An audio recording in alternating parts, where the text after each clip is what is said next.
Und hier sind wir auch wieder genau, wo wir aufgehört haben, beim Lesen des Textes auf der Isle of Cats. We can accept the offer or refuse it. It's always useful to be friends with important people, even if they hate you on the subject. You may only have one patron on the Isle of Cats. Choose well. Refuse. You're quite busy at the moment and possibly your grandmother is ill. Nein, ich denke, mit denen, die den roten Honig zu produzieren vermögen, befreundet sein, ist besser als mit denen, der ihn verkauft. You should come back last Tuesday for another little chat. She pauses and huffs. No, that's not quite it. Come back soon? Another time.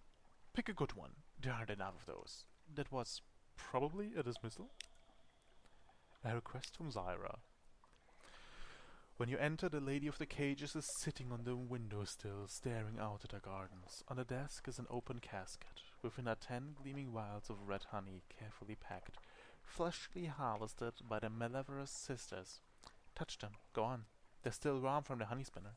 Zyra turns towards you. They are for the merchant venture over in London. You'll take them for me, won't you? Unless you already have. No, clearly not. No. You're hardly squeamish about smuggling red honey. If you change your mind, you could always turn the shipment over to the Admiralty instead. Ich denke, ich werde annehmen. Gib mir, was du hast. Do say hello to the merchant adventurer for me, won't you? He was such an awful child. Zyra's lips curve into something like a smile. I drank the memories of someone that went to school with him. You must make some sort of sound because she gives you a little shrug. I'd like to know my business partners. It was Leopold's idea, of course. He's very thorough. Leopold's idea, you say. Eine interessante Persönlichkeit, diese Dame. Sehr interessant. Aber wir haben unsere wunderschöne Aufgabe beendet. Darum schauen wir uns die dritte Aufgabe an. The beast steers in the hold. Your final assignment waits. Mr. Sachs is staring at a small wooden box as you enter the hold. Inside, wrapped are a few pitiful scraps of velvet, is a lock of blonde hair and a set of teeth, carefully polished, barely used. The winter was harsh. The fire went cold. Later the mother wished to forget. A convenient tragedy. On to Abbot Horizon. Also hier am Arsch der Welt nach oben. Das heißt, eine gerade Fahrt nach oben sollte sich lohnen. Ein Stopp bei Mount Palmerston, um unsere Vorräte aufzufüllen. Und danach eine kurze, aber schnelle Fahrt in die Heimat. Nein, momentan möchte ich nicht diese Korvetts bekämpfen, aber sehr zuvorkommend, dass ihr nachfragt. Oh, knock knock. A crewman steps into your cabin. His uniform is one of your issue, though the face rings no bells. They do blend together after a while. This, however, does not look like a chap who sobs decks or loads cannons. Begging your pardon, Captain, permit me to introduce myself. Gervais, at your service. At least while the poor fellow tied up behind the galley remains unregrettable indisposed, might I trouble you for a brief moment of your time before my escort to the brig? Hear him out. A message from London. My gracious employer has grave concerns about your guests down the hold, Captain, and the course to which you are now committed. Blood will spill before this voyage is over, but it needn't be yours. Jarvis produces a small vial. Crystal. The blood is red, redder than normal blood, almost glowing with vitality. Here is a more bitter vintage. When the time comes, I urge you to choose wisely. A favor from on high is rarely a poor investment. You've been giving your third delivery. You now have one of these, a vial of highly questionable blood. Und ich denke, hierbei sollte es auch bleiben. Wir müssen nicht alles wissen. Hoffentlich, ja, die Korvette hat uns verloren. Sehr schön. Das heißt, wir können uns hier umsehen. Wenn ich mich recht... Oh, es ist schön. Was ist denn hier? Something prevents me from diving. Nicht lange, wenn wir den Rückwärtskurs anlegen. Abwärts und finden wir mal heraus. Was ist denn hier Schönes? Ach, warum hält mich denn hier alles zum Tauchen ab? Ich will doch nur ein bisschen die Gefahren der Tiefsee erkunden.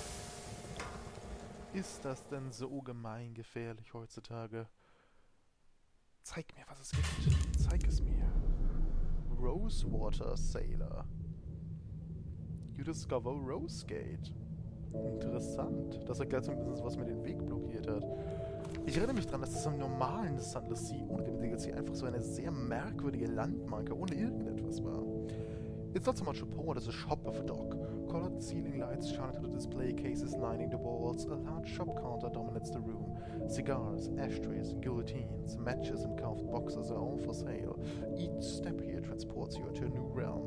At one moment, the heady aroma of summer flowers, and then the earthy fuck of fungus, the bitter warmth of a morning coffee, the sickening sweetness of sweat and midnight honey. Witness a reunion. The crotchety tobacconist bends over to the shop counter, anointing a large sheet of paper. He glances up at the docked apprentice and bites down his cigar. His face is blackened with snot. Last batch blew up on me. Welcome back. Da wir den Docked Apprentice aufgehoben waren, denke ich an, können wir ihn hier abgeben. Take a pamphlet. Neatly printed histories of the shop are stacked high on one of the display cases. A notice encourages visitors to take one. Her damit. Self-published plaudits. The pamphlet describes Rosegate as a cigar shop with a factory on the upper floor. True. Here they produce and sell an unparalleled variety of cigars. Also true. The tobacconist is described as a world-renowned figure, respected from his dedication to his craft and its brilliance of his creative vision. The pamphlet boasts that his genius will forever alter the tobacco's art. Well, that remains to be proven. Witness a reunion. The crotchety tobacconist bends over the shop. Zusammengelesen. A man's hope. The crotchety tobacconist reaches across the counter to shake your hand. Our patron has forsaken us. He's only interested in his products to the south. He left my apprentice to starve, and he hasn't arranged the delivery of the materials I require. I've run out of rubies to try to convince him otherwise, which makes your intervention all of the more propitious. He puffs a great ring of smoke into the air above your head. It takes several moments for the halo to disperse. We're on the verge of a tremendous breakthrough. I'm about to create something beautiful, something noble. A cigar which will burn underwater. I think I've finally found the right mixture. He taps the sheet on his counter. It is covered in incomprehensible scrawling, equations beyond the mathematical. 3 flavors. Something robust, something bitter, something luscious. Once I have them, I can finally complete it. A bitter flavor. The taste of mild coffee. A cultivating of a luscious flavor. The taste of stale pastry. A crotchety tobacconist would like to aid you in the creation. Oh, I have a cultivating a robust flavor. The taste of a kettle steam. Verzeihung. The creation of a cigar. The crotchety tobacconist is a dream. To create a cigar that can be smoked underwater. And with your help, it might come true. Oh, verstehe. Ah, okay. Ich denke, das sollte ich hinbekommen. Dafür brauche ich romantische Literatur. Ah, okay. Unread Log, warum ich den hier bekomme. Gut. Also raucht er scheinbar nicht tatsächlich, was ich ihm gebe, sondern er raucht Erinnerungen. Also ähnlich wie der rote Honig. Gut. The crotchety tobacconist mutters to himself while fussing with his notes. Occasionally he glances over his shoulders to the stairs running up one side of his shop. They ascend to a room marked workshop. Laboring for the robust flavor, the crotchety tobacconist glowers at the rumbling crate. We'll need to shift the bloody thing upstairs. Help us get it up there, won't you? One labored step at a time, the 3 of you carry the crate up the stairs. The apprentice takes heavy breaths. The tobacconist swears so often you're uncertain if he breathes at all. Eventually you make it to the workshop and chain the cargo into the corner. You unfinished bastards? Nee.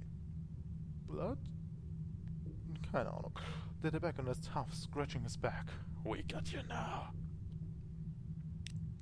Good. Extracting the robust flavor. Dafür brauche ich 2 ambiguous alloy. A delicate workshop tools won't do for a flavor like this. The crotchety tobacconist says. I need to make some new ones. Can you bring me some particularly sturdy materials? Das sollte sich einrichten lassen. Also es ist eine romantische Literatur. Not approved. Unapproved. Okay. Was können wir hier kriegen? Hunter's Eye können wir verkaufen. Station Free Hard Metal Ingot können wir verkaufen. A Fruit, a Jewel, a Tear, was auch immer das ist. Gut. Gut zu wissen. Würde ich mal grob behaupten. So. Dann segeln wir weiter nach Avid Horizon. Es ist ein weiter Weg unter tiefen Wellen. Da, da, da, da, da. Was greift mich an? Was? Wo?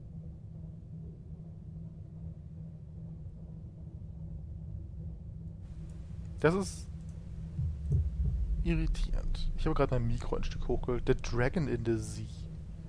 Warte. Was ist dieses Achievement? Ihr seht das gerade, ich habe das Steam-Overlay. Discover Nook. Nein, ich habe Nook nicht gefunden. Wo ist Nook hier? Ich habe Jack Shit gefunden. Ist das hier oben? Oh ja, das sieht danach aus. Nook. Ist das ein Mund? Sind das Zähne? Jupp, das Ding lebt.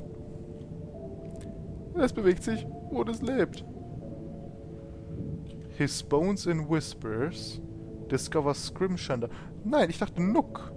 Was ist Scrimshander? Oder ist das hier einfach nur der Ort Nook und wir... Hä, ich bin irritiert. The edge of Nook. A gap in this colossal sea monster's throat has been forced open with thick hard metal beams. They strain under pressure but hold. As you pass through, your submarine lights pass over a message carved in a floating piece of some unfortunate's home. Beyond is Nook. Beyond is freedom. Beyond is... The rest is scratched out. Enter Nook. Water presses against the airlock door. The breathing and slithering of the bees give it the rhythm of a drum beat. Ooh. Trespasser in freedom.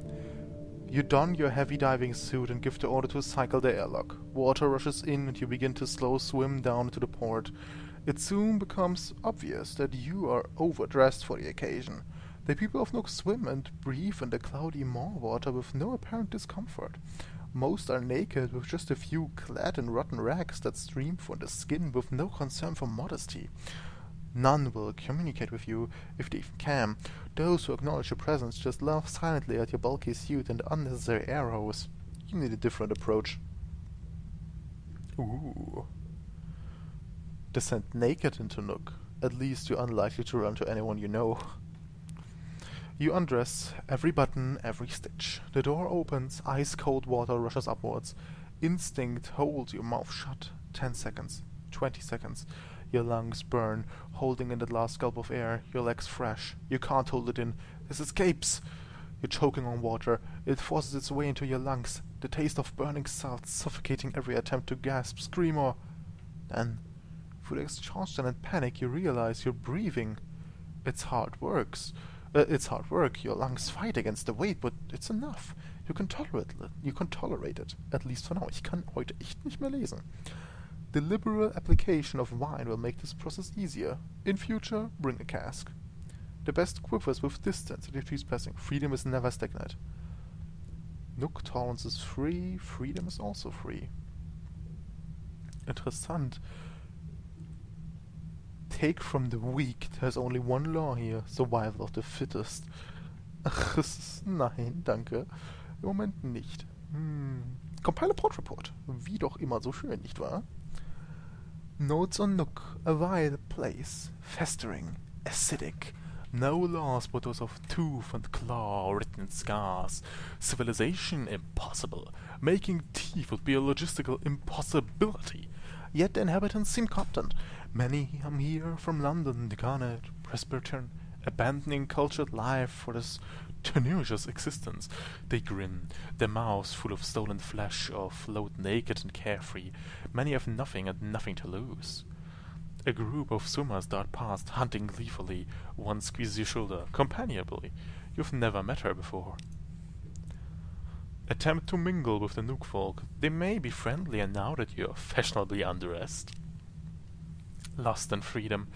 They acknowledge your presence, but little more. Most shrink back, assuming you mean harm. Others deliberately swim just above you in a crude attempt at intimidation. They carry bone knives or tooth-tipped spears. A few gesture to you in welcome, invitation? It's unclear. The slightly glutinous water makes speech impossible, so the natives have developed a language of signs. You can interpret the most basic. A finger pulled across the throat, for example, is one of the more polite intentions to depart. Guter Anfang. Swim downwards to the serrated abyss. Down here the water is cloudy, its greens streaked by the spitting patches of coppery red. Only a few teeth still protrude from the walls. Instead, razor-sharp hairs line them, rippling gently in the current. Oh. Trade solace fruit for phosphorescent nodules. There will be a rare treat for the nude folk. Na, lieber nicht, aber danke. Sample some nuke weed? A circle of nuke folks grab what looks like a thin algae from the smaller teeth and chew it like snuff. Their eyes fluttered and bulged, brimming with visions.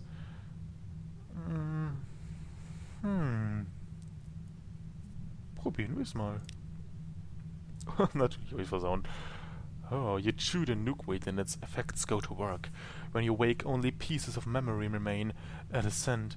It turns you turned bloody, the rush of sudden air bubble carrying you up to the maw, almost out of the beast entirely. A dim memory of flesh. Drowning. No, not drowning exactly, you have air, but the water is too heavy. Your lungs scream with the effort. You have to get back to the Zub. Das gefällt mir. Old habits. You know you can breathe, but it doesn't help. You kick furiously with your legs, pushing with agonizing slowness towards the bright light of your submarine's main beam. The airlock. Home. Return to the crew. Air again. How refreshing. The crew salutes as you pass. Good. All is well.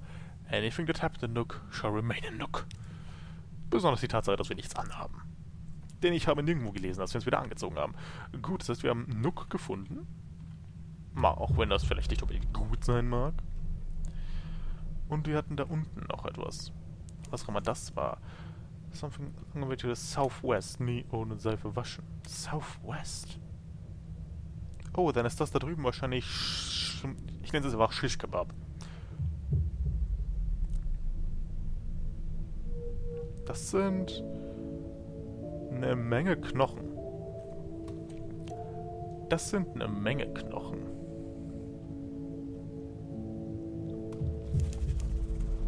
Was auch immer du bist. Holy shit. Nieder. Was auch immer du bist, nieder. Ich möchte nicht mit dir kämpfen. Uah. Oh, Neider. Das ist mir relativ egal. Bleib einfach weg von mir. Oh, es ruckelt gerade. Warum ist es gerade geruckelt? Ich mag ruckeln nicht. Nicht ruckeln, Spiel. Entering Scrimshander oder Scrimskebab. Entering Shish Kebab. Before you looms the bone tower of Shish Kebab, the city of remembrance. Ivory structures jut from the pile, supported by buttressed tusks. As your light plays across them, you can make out inscriptions, names, pictures, and dozens of lost languages. The largest one carries a warning. All are welcome to enter, but none may depart without leaving something of themselves behind. Accept the price and dock. A Drownie floats before the docking gate of a bone cathedral. She wears a cowl and carries a ceremonial key carved from a femur. At your approach, she sings a solemn greeting. Soldiers shall, servant of art, heist our welcomes without toll, but ward, ere you depart, none who enter escape whole. Beware, you will have to pay a price to depart from Scrimshander. Ich denke, wir können es machen, da wir jemanden dabei haben, der gesagt hat, er wird den Preis für uns bezahlen. A cowed crew. The Guardian unlocks the ivory gates. Steel glints in her fingers as she carves an image of your ship into a massive bone key. Your brave crew decides to remain on the ship as you disembark for the tower's dry center. You walk down a damp nave of bone. Aber wie lange habe ich noch Zeit? Ach, ich habe noch Zeit, wunderschön. You walk down a damp nave of bone. Intricately carved ivory walls depict improbable scenes from history. The walls are etched in tiny finger bones, each bearing a single name. Inhabitants wear ashen robes and carry steel-tipped bone quills. but you recognize most as Drownies or Kalmar expatriates. While most are quiet and ignore visitors, you hear heated arguments over interpretations of the sacred remains. Sacred remains which will include whatever you leave behind when you depart. Deliver a monastic Drownie. Your silent passenger is transfixed by the morals, eyes wide and mouth agape. His unrepeatable exclamation is the first word you hear from him. A flood of words. Something within the monastic Drownie has been unclosed to the side of such sweeping histories. After such a long time silent, he is eager to share his own smaller stories, and until he can earn his own bone quill, you are his captive audience. The coins he gives you are valuable, but not as much as the tales that tumble out of him. You've gained 5 sea stories, you've gained Scrimshender, Tides of Torn you 3, 50 Echoes, Ja, da kommt was zusammen. Take a note of a veiled woman. A middle-aged woman in a veiled hat is staring at you, waiting for you to notice and listen to her. Oh. Gain at Mount Palmerston or Scrimshender, continue at Eagle. The Imperious Sister's Tale. She pushes a sheaf of paper, an oversized case, and bustles towards you. I've been all over Scrimshender, and I can find no sign of my brother's writing on any inscription about him, she says, which is strange, because I was most definitely assured he had come here. Meanwhile, I'd made certain promises of a peculiar nature, which mean that I'm not at liberty to leave Scrimshender again for a few days. So I turn to you. Could you assist me? Are your services for hire? It's a matter of family loyalty, of the ties of blood. Your Eagle commissioned to retrieve a regret quality is now 5. Stop to listen to the Imperious Sister. The Imperious Sister asked you to investigate the regrets of her brother. Okay. The woman is no longer exactly youthful, but she speaks passionately from under her veil. Perhaps she has studied heroines in the stage. I need help to be reconciled with my dear brother. Das Bild hat sich geändert. Wir sind nicht mehr da, wo wir gerade eben waren. Wo sind wir? Listen to what she wants. She has a brother who is dear to her. He used to work for the Admiralty. Something happened to distress him there. When I asked about it, she said I had enough to worry about with my own concerns. My husband was ill at the time, but I could help him if he would only permit me to know his troubles. For, she puts her hand on her heart, bearing one's other burdens is what makes us truly good. She tells you that you'll need to go to Eagle, the city of regrets, find her brother's regret and return it to her. She will pay, gladly. Okay. Können wir sonst machen? Port Report. The inhabitants of Scrimshender, or Shish Kebab, spend much of their time preying on the mysteries of the past. They spend almost as much time arguing about the interpretations. Sorted residents often collect nearby salvage, studying the results and inscribing their interpretations on any skeletal remains, but those who leave too often are easily recognized by what they have left behind in their travels. Memories, personalities, and bones. Otherwise, they rarely consider the present, certainly not with the same focus they give to the histories buried in the tower. Recent world events are met with polite silence, unless it prompts an anecdote about similarities with antiquity. Apart from old grudges and new theories, very little changes here.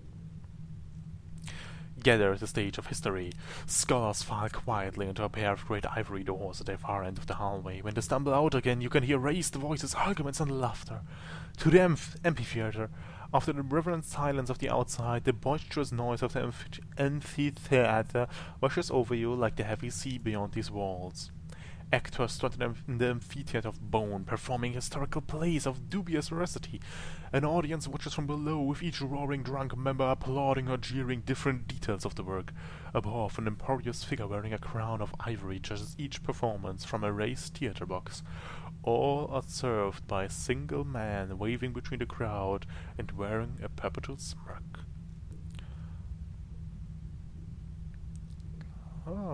Das kostet, das ist schön. Trade coffee, trade wine. Agree to search the ivory archives for a hero. The Chernonauts champions hope to regain their prestige by staging a heroic play. Assist their research in the ivory archives and they will give you a hero's reward. Interessant, das ist das, was ich anklicken möchte. No shortage of heroes. They assure you that any hero will do as long as their deeds are suitably profound. idly bloody. But the details are negotiable. You will need to trade coffee or wine for time in the archives in order to pursue this quest.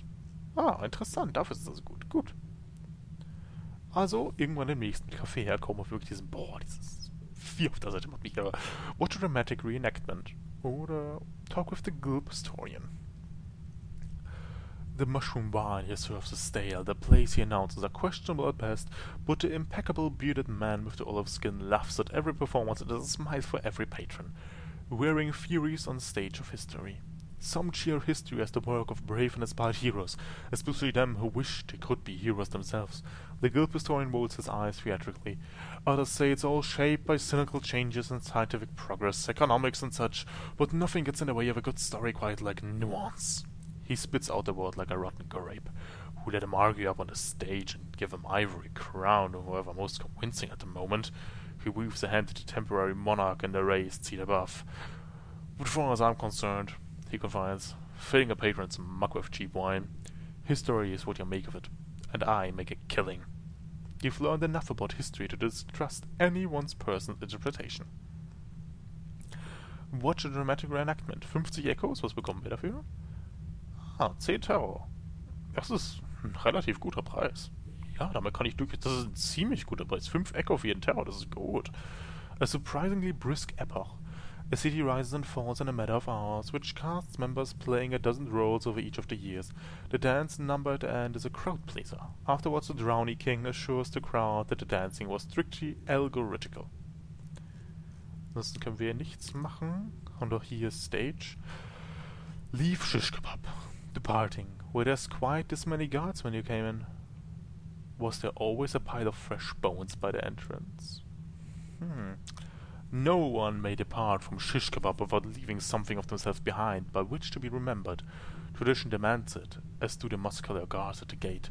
Their sharpened bone quills are at the ready to collect your donation. Leave behind the start. Leave behind the past triumph. Leave behind vitality. Leave behind your warmth. Leave something a little more tangible. One guard carries a butcher's cleaver. With a shudder you recall how many finger bones decorate the tower. Unlocked with shish kebab missing fingers no more than 4. Okay, 9. Provide transport for a scholar. A bandaged scholar stands near the exit, angrily brushing ash off himself. At your approach, he urgently demands passage to Hideaway. Of course, he'll pay. Ich denke, das ist ganz gut. Komme ich damit gerade raus? He studied remains of 100 wars and read 1,000 bitter ends. Now he seeks the survivors so he can interview them in person. He assures you it's a purely academic interest. His life has been splendid. Personally, he merely wishes to see how they live with themselves. Also nein, also muss ich tatsächlich etwas abgeben. Was geben wir denn? Leave behind a story, 5 Sea Stories. Dann nehme ich eine Hunting Trophy hier. Gehört euch. Some other hero's tale. The gods listen incensed and clean the trophy with a musky oil, as you recount the victory that won it. A chronicler etches your words onto its surface. The scratching of the bone quill grows louder in your ears with every word. By the time you're finished, your trophy has been replaced with an identical copy. But this one has been inscribed with a thrilling, fictional tale. As you depart, you wonder if you would recognize the hero of such a thrilling yarn. Und damit Abgang. Wäre möglich, ohne diesen Mist da drüben nochmal wegzufahren. Und praktischerweise, wenn es sich gut ausgeht, Richtung Avid Horizon. Was haben wir denn hier? Bitte sei kein Wreckship. Sei vieles, aber kein Wreckship. Es kriecht. Was bist du? Was bist du? Du bist Nider. Ich würde echt gerne mal schießen, aber ich denke nicht, dass es das wert ist. Was auch immer Nider ist, ich denke, es macht mehr Schaden, als es wert ist, drauf zu schießen. Oh, wir waren... Ah, verstehe. Skimshender ist hier direkt bei The Sea of Lilies. Interessant, interessant. Erstmal hier Licht aus, wir haben nicht mehr genug Fuel. Ich werde auch nicht mehr so viele Unterwasserreisen machen, zumindest für die nächste Zeit. Denn, Unser Terror steigt doch langsam in die Extreme hoch. Aber immerhin sollte mein Mikro jetzt wieder akzeptabel laut sein. The salt steps, this is the domain of the new Khanate. And home, warm-lit windows, company, peace. Thoughts of home come at the strangest of times. Yes, they do. Khan's Shadow, kann ich irgendwas machen? Nein, aber hier, in meinem Port. Trading a hunting trophy of 4 virtual curios. Nein, im Moment nicht, aber danke sehr. Ich habe momentan ein ganz spezifisches Ziel vor Auge. Ich werde nicht den Khan's Glory anhalten, denn ich möchte eigentlich ungern noch mehr negative Punkte ansammeln. Ich denke, ich werde nach Polyframe farmen, von dort aus nach Mount Palmerston und dann glücklich sein. Und vielleicht hier das... Tschüss. Lass mich in Ruhe. Scheißschiff. Sucht jemand anderen zu erschießen. So. Ich hoffe, dass wir noch irgendwo einen anderen Unterwasserport finden. Ich würde echt gerne wissen, wo mussten wir hin? Home irgendwas. Ich hab's jetzt vergessen. Ich hab den Namen vergessen. Finde ich gut. Wir müssten nicht nach Skylar's End. Da bin ich mir relativ sicher. Aber naja, ich könnte mich auch dabei irren, ne? So. Die Frage ist natürlich, wo könnte das Ding überhaupt sein? Ist es vielleicht irgendwo ganz außen? Dort, wo Leute... Also Regret. Nuncio, some distance to the east. Möchte ich nach Nuncio? Wenn überhaupt, dann möchte ich hin. Und wenn es nur für den Port oder die Fragmente ist. Ne, der Port ist unten, dann lasse ich es bleiben, gezielt. Und warte nur in Polyframe. Denn wir haben sehr, sehr wenig Sprit. Und ich möchte, wenn es geht, verhindern, dass dieser Sprit auf gar kein Sprit sinkt. Kann ich eigentlich das Ziel wechseln? Und nein, ich behalte das nicht. Schade. Ich glaube, ich könnte diese Red Brush eigentlich mal versenken. Einfach nur um mal zu gucken, wie effizient mein Senkskill so ist, ne? Ich bezweifle, dass ich viel Schaden von diesen Dingern bekommen werde, denn das ist nach allem eigentlich ein Rattenschiff. Sie haben zwar Schnellfeuerwaffen, aber nicht unbedingt Waffen, die sehr gut gegen große Ziele sind, so ich das richtig gehört habe bis jetzt. Natürlich könnte ich mich hierbei auch vollkommen irren, aber... Zumindest sagt mir das Gehirn gerade so. Oh, haben die gerade was repariert an ihrem Schiff? Das ist ja interessant. Das hat noch kein Gegner gemacht, soweit ich weiß. Oh, wir könnten sie versenken und wir haben sie versenkt. You've restored a red barge. The ship is yours. What will you do with her? Loot and scuttle her. She's a vile old vessel. Lean pickings. A catch of curiosities. Nur Supplies. Schade. Aber naja, man kann nicht alles haben. Restless Nights. Ignore them. Wann lernst du es endlich? Klappe zu, Affe tot. Sache hat sich. Boah, immer diese Leute, ne? Ich habe Albträume. Die Leute wollen mich aufessen. Meine Banane ist viel kleiner als die von Väter. Wir sind hier auf einer fantasievollen See unterwegs. Wir haben eine riesige Kanone und erschießen alles, was uns in den Weg kommt. Sei glücklich. Eieiei.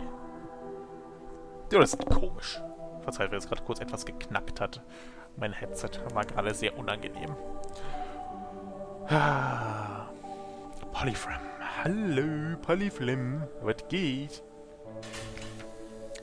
Polyframe, Get Intelligence, wie immer, ein Port Report zum Mitnehmen. Wir haben genug Platz für Clayman, also kommen die natürlich gleich mit. Was zu kaufen? Momentan nein. Schade eigentlich.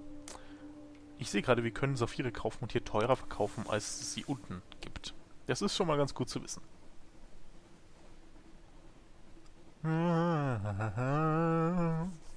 Siebet, du findest nicht zufällig etwas, das von unmenschlichem Interesse für mich ist, wie zum Beispiel ein Unterseeport? Sieht nicht danach aus. Schade. Was ist denn das da drüben für ein Leuchtturm? Das zu erfahren wäre mal interessant. You approach the Empire of Hands. Oh. Dass das hier liegt, ist natürlich auch interessant. Vielleicht können wir einen kleinen Umweg nach Irem machen. Vielleicht. Hallo, Empire of Hands. Ich muss gestehen, ich war schon sehr lange nicht hier. Ich war hier auch, glaube ich, erst mit einem Captain, ne? Denn generell, das Empire of Hands ist ein relativ schöner Ort, allerdings die Affen, die hier wohnen, sind merkwürdig. Und ich meine Affen. Nicht Leute, die sich Affen benehmen. Die Affen, die hier wohnen, sind merkwürdig. On the horizon, a sickly yellow light glimmers for a moment, then fades.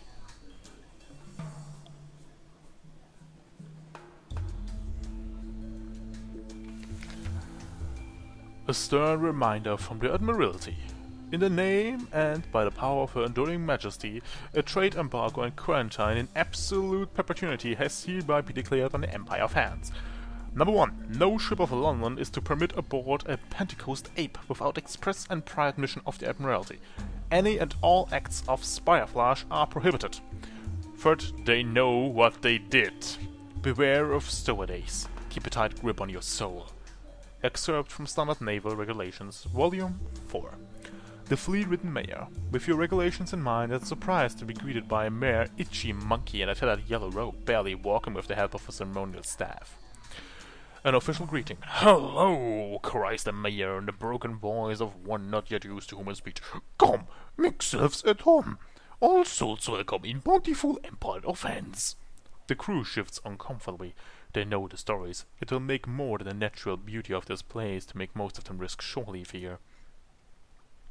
Port Santon werden wir das nächste Mal besuchen, denn diese Folge ist hiermit vorbei. Das heißt, ich wünsche euch noch einen wunderschönen, sonnenlosen, nicht mehr honiglastigen, aber vielleicht jetzt von der Tiefsee geprägten Tag und wir sehen uns dann das nächste Mal. Bis dahin, bye bye.